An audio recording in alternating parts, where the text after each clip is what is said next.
Well, now that I've told you all that and you have a lot of stress, we're going to talk about stress. That's no fair. Well, here's the connection. Stress raises the body's stress hormones, but it also unbalances the whole hormone system in the body. And thus it starts to increase central obesity. By central, we mean amount around the middle. And it increases cardiovascular disease. Just this stress, psychological stress, and it increases diabetes quite dramatically. In fact, type A personalities have more diabetes than type B personalities. And so stress is a major factor. I've talked about how diabetes increases with weight gain. But why does diabetes increase with weight gain? You see, when the fat cells start to get fatter, they start deciding they're full and they don't want any more sugar. It's like you've made a big meal, you've eaten a big meal, you're all filled up, and you go to visit your neighbor, and when you go to visit your neighbor, they are making a big meal. And you walk in, they say, "Oh, so glad to see you. Please come in. We just made the best family dish we've ever made. It's just like my grandmother used to make. You've got to try some. Here." You're going, wait. I'm full. I didn't come over to eat. I'm sure it's good, but I don't want any. And they go, "Oh, come on, just a little bit. Just I'm full. I'm sorry." And that's what the fat cells say. They say, "I'm full." And this happens to fat cells. This happens to muscle cells, which accumulate fat as well. And pretty soon, the diabetic can't get any sugar into the cells. The pancreas starts making more and more insulin until the pancreas gives up. It burns out. It says, "Okay, I've had it." And it quits. And then you're in big trouble with a burned out pancreas. Let's look at this on a physiology chart for a minute. Here's a capillary. A capillary is the smallest blood vessel in the body, so small that only one red blood cell at a time can go through it. Every cell in your body sits on a capillary. For example, here's a normal cell. This normal cell will sit right here on the capillary where it can put its insulin receptors down in the bloodstream. Insulin can come along and bind to the receptor, and the sugar moves into the cell. Well, let me just go over that again. You know, insulin receptors are like doorknobs. Insulin is like the doorkeeper. When there's a doorknob, insulin can grab the doorknob.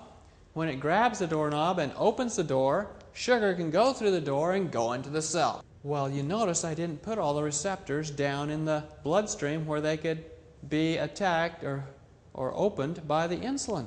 And that's the way the cell regulates how much sugar it gets. If it wants more sugar, it puts more insulin receptors into the bloodstream. If it wants less sugar, it pulls them back in. For example, here's a very overfed fat cell. Notice that all the insulin receptors have been pulled up inside the cell where they won't be reached by any insulin. The door has no doorknob. We can't open it. So the insulin accumulates in the bloodstream and the sugar accumulates in the bloodstream, and you have high blood sugar and high blood insulin.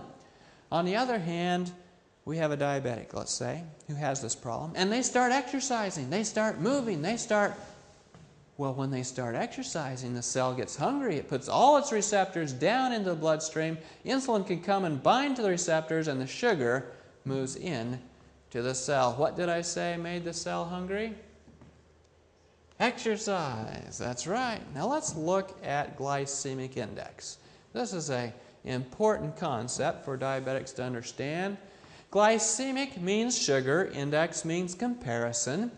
Glycemic index goes like this. Sugar has a glycemic index of 100, meaning it's 100% like sugar. Well, it really means that the blood sugar goes up 100% as fast as pure sugar would make it go up. So sugar is like sugar. Cornflakes and milk have a glycemic index of 93, meaning that when you eat cornflakes and milk, the blood sugar goes up 93% as fast as pure sugar. High glycemic index foods raise blood insulin and sugar levels very high. So they took a bunch of rats. Does that look like a skinny rat? It's like a pretty fat rat, huh? They took a bunch of rats and they fed them a high glycemic index diet, foods that would make their blood sugar go high fast. Within 32 weeks, these rats developed marked obesity. You ever seen a fat rat running around out in the neighborhood, out in the countryside? No, you don't see fat rats in nature. If there is one, the eagle sees him first, right? Gets him. That's right. And when they fed people a high glycemic index meal, they ended up eating a larger volume of food. In fact, if you eat high glycemic meals, your stomach volume will actually expand. Your stomach gets bigger. And they felt less satisfied. Well, that's a scam. More food and less satisfied. What's more, they got hungry sooner and went and got some more of that food sooner. Ooh, that sounds like an addiction. It is. Now, there's another concept that goes with glycemic index, and that is glycemic load. By load, we mean how much of it you took. Small load versus large load. High glycemic load foods include things like, well, what's this? Corn chips. Cheese nachos. Well, why aren't they whole grain?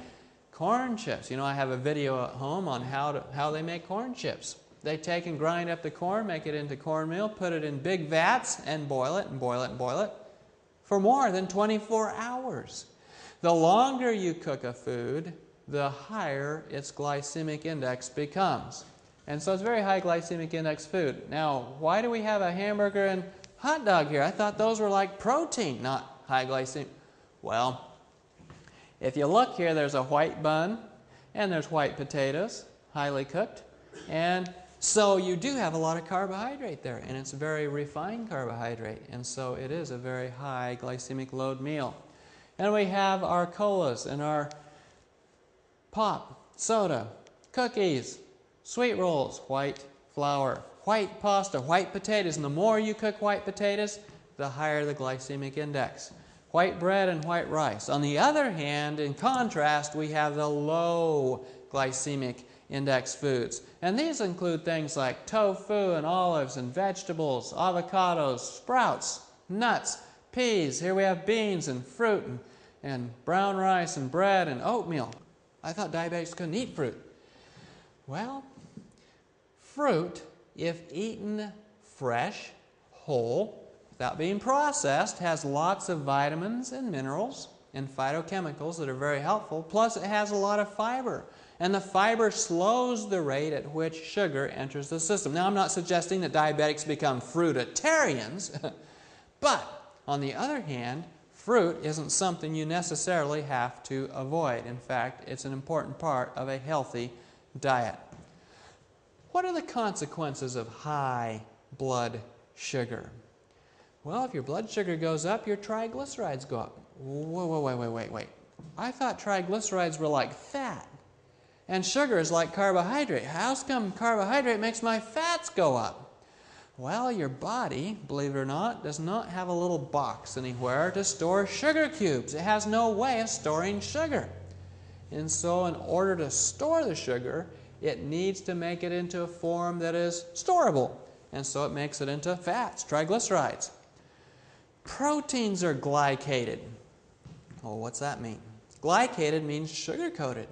Oh, sugar-coated. Well, that's not necessarily good when it's your blood cells and your blood vessels and your nerves and your tendons and so forth. You don't want to be sugar-coated. And then high blood sugar is chased by high insulin levels. The insulin goes up. Well, believe it or not, insulin is not just for putting sugar in the cells. Insulin is also a growth factor. It makes things grow. It makes all kinds of things grow. But because it makes things grow, it needs building blocks to build things. And one of those building blocks for cell walls is cholesterol. So high insulin makes high cholesterol. And then it also raises the blood pressure so everybody will get to work. And then it will make tumors start growing as well. Breast tissue that's tumorous, breast tumors, have about twice the number of insulin receptors as regular breast tissue. This is dangerous. And then it also increases central obesity. Obesity around your middle with more organ fat, visceral fat. Another problem with eating too much sugar is its effect on your white blood cells. Number of bacteria eaten by white blood cells in 12 hours. Notice if you're eating no sugar, and you're drinking just water, then each white cell can eat 14 bacteria. On the other hand, if you're drinking one soda, which has 12 teaspoons of sugar, each white cell can only eat 5.5 bacteria. If you're eating 24 teaspoons, 2 sodas, then each white cell can only eat 1 bacteria. And most Americans are eating about 52 teaspoons of sugar every day. And since none of you are eating that much, we know somebody else is eating way more than their share. But let's look at oranges versus orange juice for a minute. Notice that here I have time across the bottom. Up here I have blood sugar. If you drink orange juice, we're talking commercial orange juice, you buy it in the store, orange juice that has been pasteurized. What's pasteurized mean? They've heated it up. They're killing bacteria so that you can enjoy it longer. When they pasteurize it, heat it up, it breaks down complex sugars and starches into simple sugars and starches. And when it does that, it makes it a much higher glycemic index food. It makes it very little different from pop, actually, in its effect on your body. And so when you drink that orange juice, your blood sugar goes up, way high, way up here. And then it doesn't stay up long, it comes crashing down to the ground. Whoa, I'm feeling so faint. I better have another orange juice.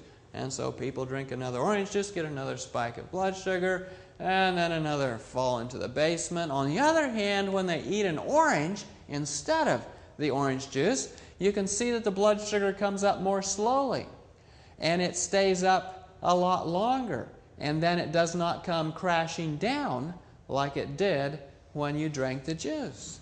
That's a big difference. That's a major difference. Let's look at this over a whole day. Similar graph, concentration of blood glucose over here. Over here's time. This is our danger zone. You don't want to go too low on your blood sugar. You'll pass out. I could have put a danger zone up here as well because you don't want to go too high either. But notice the insulin is in red, the glucose is in green. Let's start out the morning with a refined cereal breakfast like that, those cornflakes and milk I talked about earlier with a glycemic index of 93. Cornflakes and milk, up goes the sugar just like that, and then down it goes into the basement. Because the insulin came shooting up because it thought there was an emergency. All that sugar pumping into the system in a hurry. Up goes the insulin and down goes the sugar. Oh man, I'm so faint this morning. Boy, is it about break time? I wish we could take a break now. What time is it? Oh, 10 o'clock. Okay, good. What can we have for break? Coffee and donuts. All right, up goes the sugar, way high. Up goes the insulin, down goes the sugar, way into the danger zone. Oh, I'm really feeling tired and faint now. It must be about lunchtime. What's for lunch?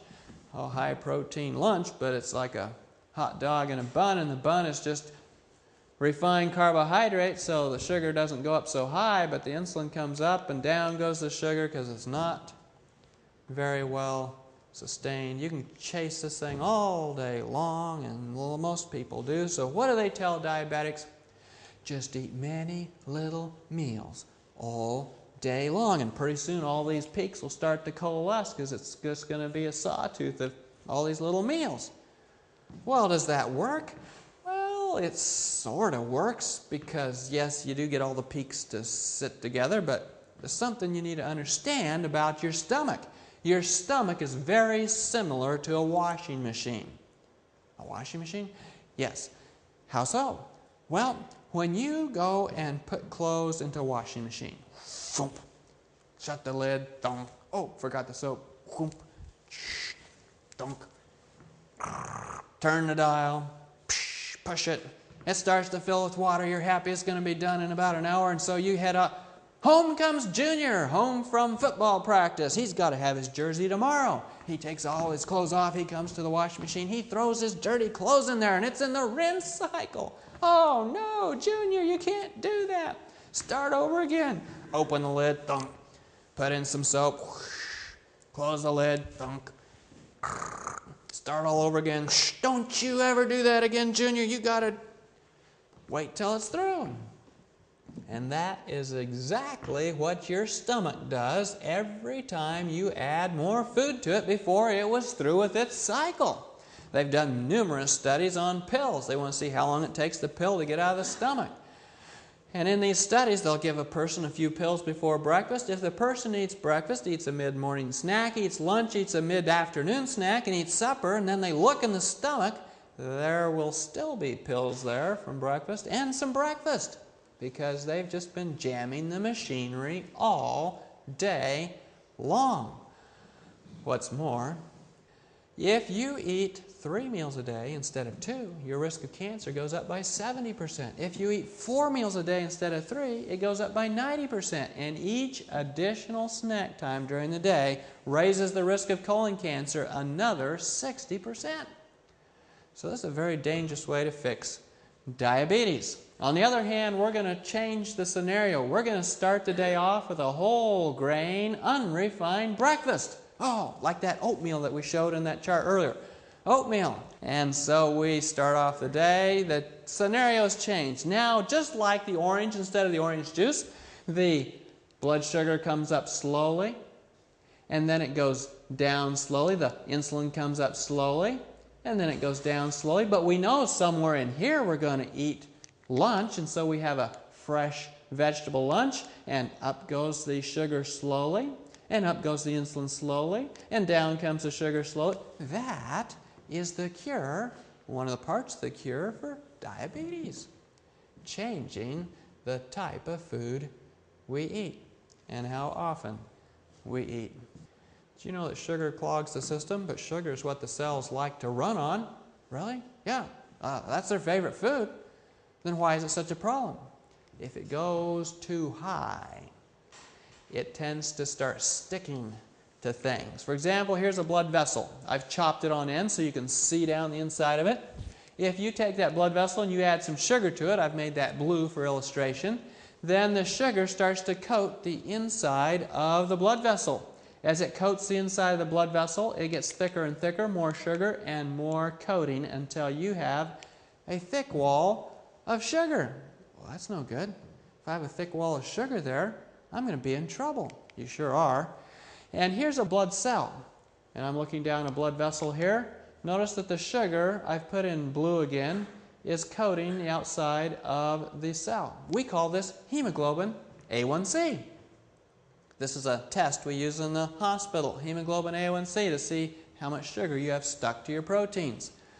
Here's a high hemoglobin A1C, lots of sugar stuck to the outside of the cell. Well, let's put the two together now. Here is the blood vessel with blood going down the middle and lots of sugar around the outside. Here's tissue on the outside, like the diabetic's big toe. Well, you know, a lot of diabetics don't have big toes. I mean, they were born with them, but they got removed somewhere along the line.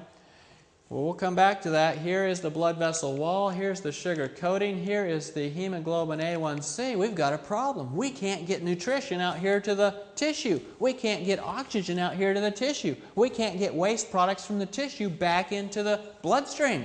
And so we end up with a major problem. So the diabetic goes walking through the house. They step on a needle they didn't know that Aunt Betty left there. The needle goes into the big toe, all the way to the bone. Finally, they discover it and pull it out after the infection is starting all the way to the bone.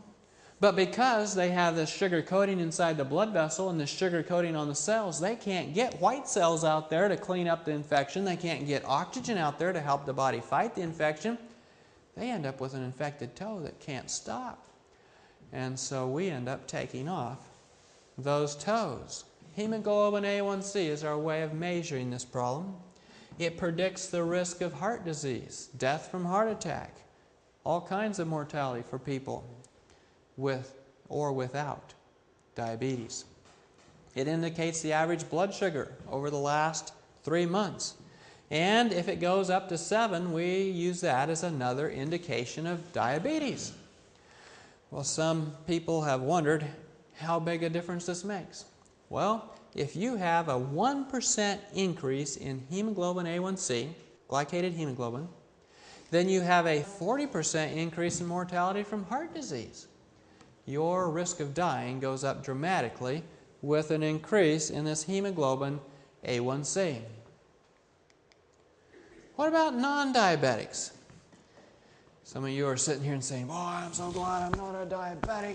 Boy, I'm sure glad that the diabetics are listening to this, but if you are eating like a diabetic, you could end up dying like a diabetic even though your blood sugars never go out of the range of normal. For example, here they did a study. They discovered that 70% of non-diabetics over the age of 45 have a hemoglobin A1C that's too high. It's over 5. Wow, that's no good. 70% of the population? That's a lot of people. And so they estimate that 80% of excess mortality due to blood sugar elevations is in non-diabetics. Wow, that's a bit scary. On the other hand, there's some good news. For 1% reduction in hemoglobin A1C, you have a 17% reduction in risk of stroke, 18% reduction in risk of heart attack, 25% reduction in risk of diabetic deaths, and a 30% reduction in risk of retinopathy, that's the eyes, kidney disease, and amputations. So there is a benefit from lowering your hemoglobin A1C.